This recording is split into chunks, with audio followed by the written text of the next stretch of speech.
अगर आप भी चाहतानी कि हॉट म्यूजिक बिहारी के ऑडियो वीडियो सबसे पहले आप तक पहुँचे तो हमारे चैनल के सब्सक्राइब करें और साथ में बेल आइकन का घंटी दबाना ना भूलबे बबुआ। Mix by Jagdamba films Doriganj.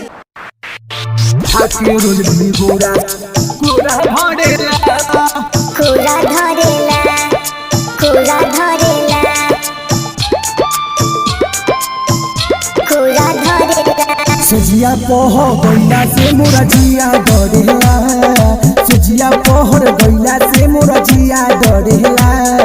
खाके रोज भी गोरा सोया गोरा धरेला, खाके रोज भी गोरा सोया गोरा धरेला। सजिया पहर गैला से मोरा जिया डरेला, सजिया पहर गैला से मोरा जिया डरेला। खाके रोज भी गोरा सोया गोरा धरेला, खाके रोज भी गोरा सोया गोरा धरेला। खाके रोज भी गोरा, खाके रोज भी गोरा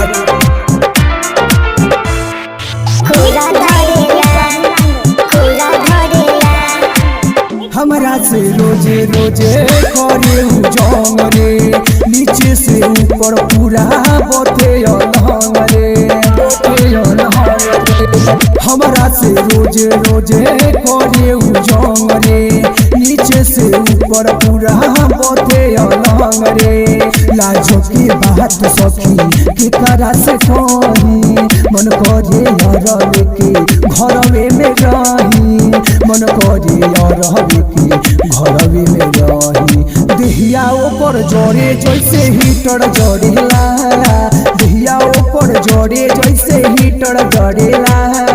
खाके रोज भी गोरा सोया गोरा धरेला, खाके रोज भी गोरा सोया गोरा धरेला।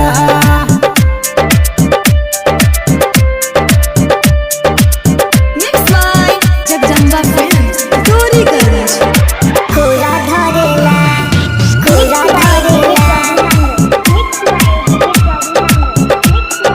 गोरा धरेला। राइटर आनंद हमके दिहले फासा है, कितना ले दुख अपन तोहके बताई, तोहके बताई। राइटर आनंद हमके दिहले फासा है, कितना ले दुख अपन तोहके बताई। 6 फुट 5 इंच के बाटे रे हाइटे, धरे से पहिले बूता देवे लाइट, धरे से पहिले बूता देवे लाइट। अखिल से अरिया के छुअला से बीपी बढ़ेला, अखिल से अरिया के छुअला से बीपी बढ़ेला। खाके रोज भी गोरा सोया गोरा धरेला, खाके रोज भी गोरा सोया गोरा धरेला। सजिया पहर गैला से मोरा जिया डरेला, सजिया पहर गैला से मोरा जिया डरेला।